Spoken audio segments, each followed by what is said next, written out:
Hey guys, so today I wanted to talk about some makeup products that I kind of wish I didn't own, and they're not necessarily things that I regret buying because, looking back, there's no way I could have really avoided making that purchase. It's not like they were total impulse purchases. Many of these things were actually things that were on my wish list for a while and I'd been wanting to buy. Some of them were just kind of not well thought out purchases. Some of them I actually did like at one point, but my preferences may have just kind of changed. And you might say, well, why not just declutter these items?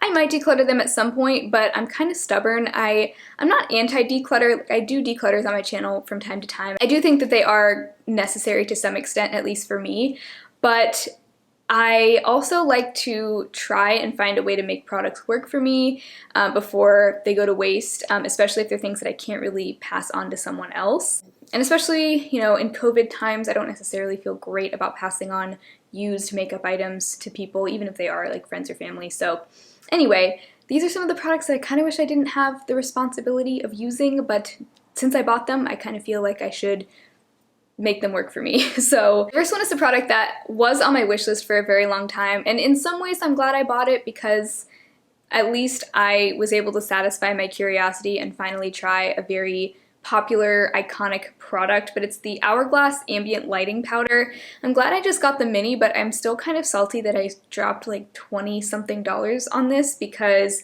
I just don't think it's that special. It's not really meant to be a setting powder, it's kind of like a finishing powder, so you can kind of just buff it all over the face and it's supposed to give you some sort of lit from within glow.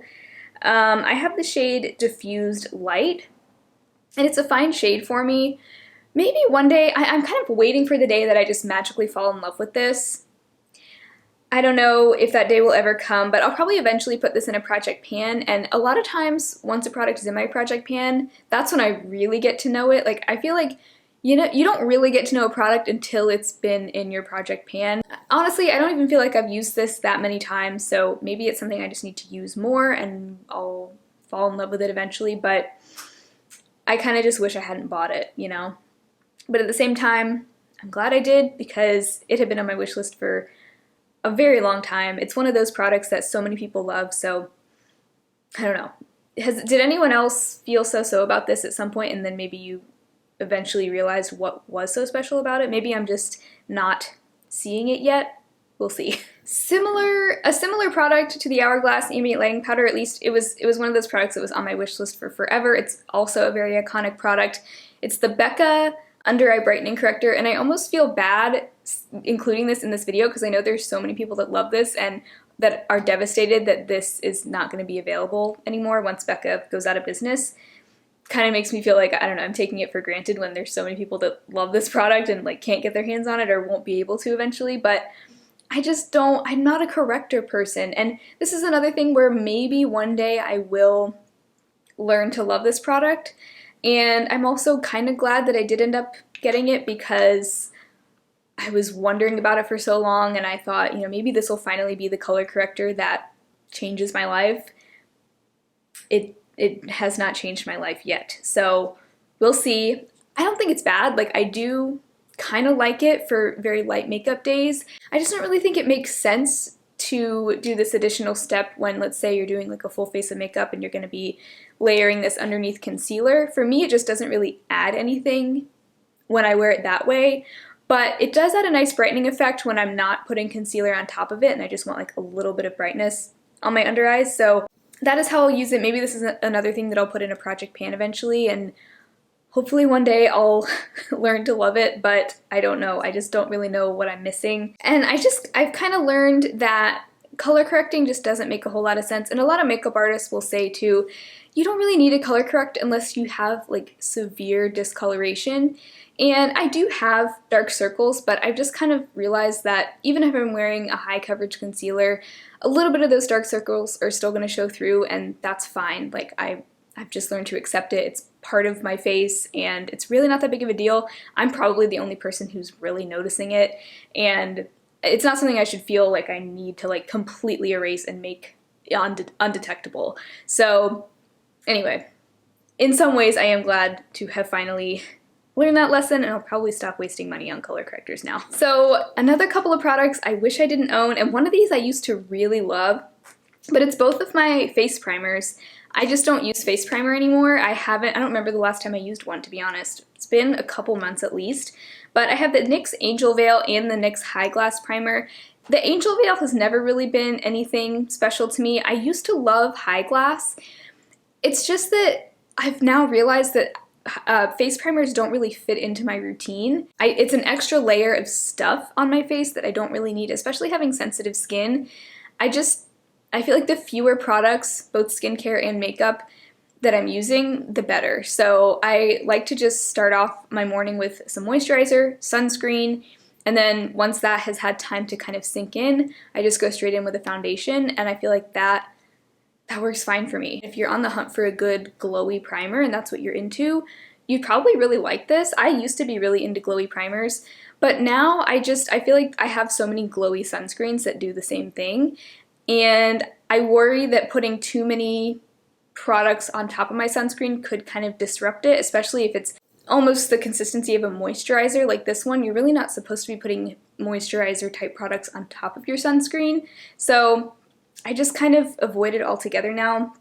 I will probably use this up. This would probably be a good thing to use as maybe a subtle highlighter or to mix in with foundations, things like that. So I might try that. And then the NYX Angel Veil, I've talked about this several times before, how I just don't really see any difference with this at all. So I've had this kind of on my chopping block in the past to like consider decluttering. I might eventually just declutter it. I had it in my project pan for a little while.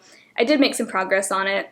It's another one of those things that I'm kind of waiting to maybe fall in love with it one day, but so far that hasn't happened. Maybe it'll never happen. So those are my two primers that I just kind of wish I didn't own. I wish I could just get my money back for both of these and put that money towards, I don't know, some nice sunscreens or something. Now, a lot of people have told me that they don't really care for most primers except for gripping makeup primers, and I have yet to try a gripping primer, so maybe that'll be the next type that I try, like the the Milk Hydro Grip primer.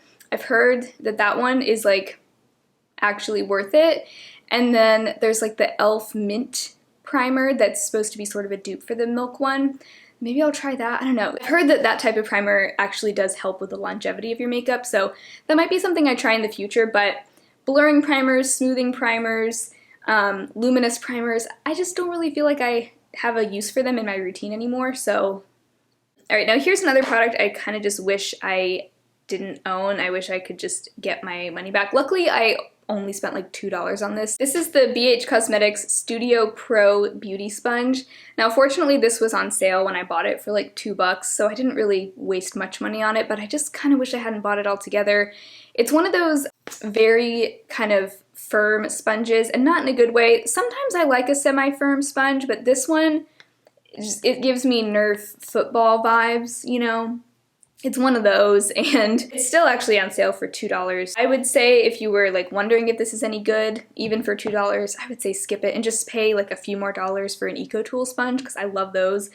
It's usable, like you can tell I've been using it, and I will continue to use it until, you know, it gets super old, but I just don't enjoy it. It's not pleasant to use, and I don't feel like it does the best job pushing my makeup into my skin. I almost feel like it's more like it just sort of smears it around rather than blends it in, so it takes a little bit longer to blend it in, and it's just annoying. It's not what I use the sponge for. I use the sponge to have an easier time blending in my makeup, and I just feel like this doesn't, it's not the best. So I just kind of wish I hadn't bought it. The only reason I bought it was because it was on sale for super cheap, but that's not always a great reason to buy things. My favorite sponge at the moment is the EcoTools Bio Blender. Super soft, super squishy, does a great job, and it is biodegradable, so you can compost it when you're done with it. Alright, another product I wish I didn't own from a brand I really love.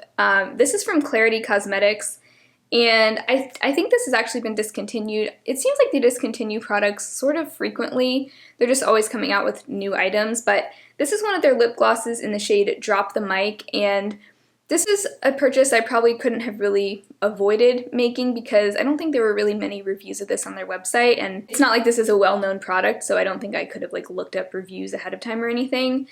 But it looked way more interesting and unique in the photos on their website, and I'm not saying they were like being purposefully deceiving or anything. It could have just been the lighting, or maybe it would look better on other skin tones, but It's this sort of, it's a clear gloss with this sort of like iridescent gold reflect to it.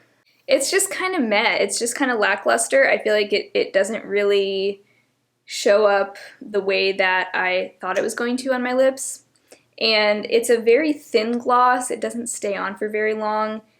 It almost feels more like a lip oil, which isn't necessarily a bad thing. I just don't really feel like it has much staying power. That glossy sheen doesn't really stick around for very long. So I feel like for a similar effect, but a better formula, I prefer the Bite Yeasayer gloss in Sugar Drizzle. This is also a clear gloss with a gold sheen. And this is my go-to for that type of gloss. So kind of wish I didn't own this, but at the same time, you know, maybe I'll try to use it up. I don't know. This might end up getting decluttered eventually. Another product from Clarity that I wish I didn't own, and this is totally my fault, and it's not because the formula is bad or anything, but I have somehow ended up with two singles from them that look almost exactly the same. This one is Baby Breath, and this one is Pretty Little Liar. They're both like pastel pinks. Pretty Little Liar is a little bit more of a lilac, whereas Baby Breath is more pink, although they're looking really similar in the viewfinder right now. I wish I hadn't bought both. I think I can be kind of a sucker when it comes to single shadows, even though once I have them in my collection, I don't really use them a whole lot. Some of these, though, I have found very useful, like Hot Cheeto. I'm really glad I bought that one. Same with a lot of these. Like, I actually have ended up using a lot of these a good handful of times, but I don't need both of those. I may end up decluttering one of them at some point. I think these are two shades that I actually bought in two separate orders, so oops. I just thought that they would be a little bit different, but no, they're pretty much the same color. All right, another product I kind of wish I didn't have to use, and this is something I can't, you know, pass on to anyone because it's a mascara. It's the E.L.F. Lash It Loud mascara. Luckily, I purchased the mini. They do sell a mini for $2 cheaper than the full size, which is really nice. I actually really appreciate that they do that. This is no good. I do like the brush a lot, and it has gotten better the longer I've had it open. The first time I used it, I actually have a reel on my Instagram of like a demo using this for the very first time, and it was not doing much for my lashes at all.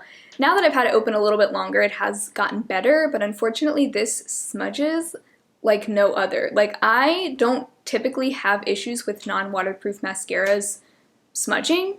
Lately though, this one and then the one I had open before this, the ABH Lash Brag, both were very smudgy. This one is even worse than the ABH Lash Brag. I mean, it is terrible. Can't use this on the lower lashes, so that does help a little bit, only having it on the top lashes, but even still, it does end up transferring a little bit under my eyes, and I don't have time for that. I feel like there's no excuse for that in 2021. There's so many great non-waterproof mascaras that don't smudge. So I'm surprised because I feel like I've heard only good things about this mascara online. And so I felt like I was making an educated purchase when I bought this. I was pretty sure I was gonna like it because I'd heard so many good things about it online, but I'm just like, what am I missing here? Like, is there something wrong? Is it me? Is there something wrong with me here? I don't know. I mean, I don't have particularly watery eyes. I mean, it is summer, so maybe it's the heat is just melting it off, but like even when I'm just inside my house all day, it still smudges like crazy, so.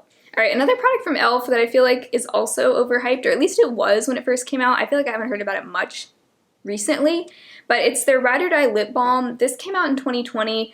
I bought the shade Mighty Mint, and I just wish I hadn't bought this. I'm at this point now where I have way too many lip balms. It's getting kind of ridiculous, but this, it's so thick, but not in a good way. Like, it's very, do you see just how, like, oh, it's so emollient? It almost just feels like Vaseline or something, which, like, if I wanted that feeling, I would just buy a tub of Vaseline and put it on my lips, you know?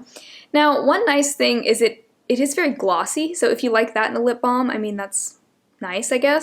And it smells nice. I like the mint scent, but unfortunately, this just doesn't do anything for my lips. It doesn't moisturize them. It doesn't keep them from getting chapped. In fact, I feel like they just end up more chapped when I'm using this, so not a very good product.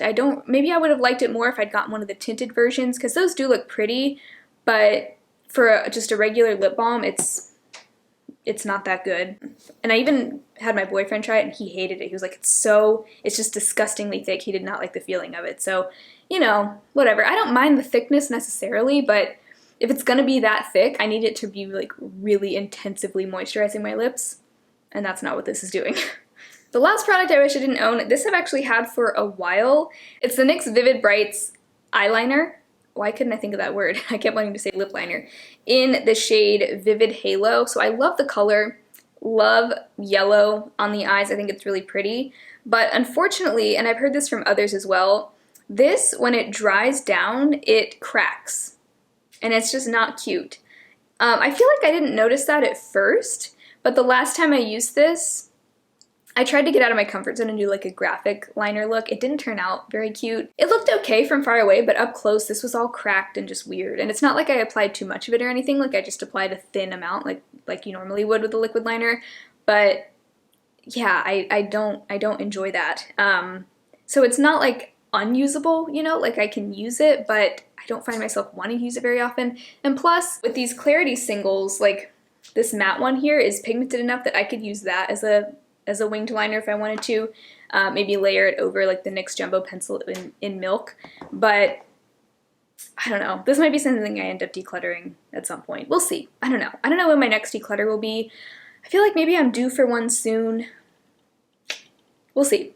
We'll see. Okay, just for fun, I added up how much all of these items cost altogether, and the cost adds up to $118.50. So basically $120 that I basically wasted on products that I ended up just wishing I didn't even own in the first place. But I don't really know what the moral of the story is here, because I feel like some of these purchases were still well thought out, or things that were on my wish list for a long time. What would I do with that $120 if I had it now? Probably wouldn't spend it on makeup, to be honest. I'd probably save it. Save it for like travel or something. But here we are. So at least I can tell you some of the reasons why I wish I didn't own these products. And who knows, maybe one day I will fall in love with these products or fall back in love with them. If you have any tips for using these products that you think might help me enjoy them more, I'd love to hear that below in the comments. But if you enjoyed this video, definitely make sure to give it a thumbs up and subscribe to my channel if you've not already. And hopefully I will talk to you again very soon in my next video. Bye.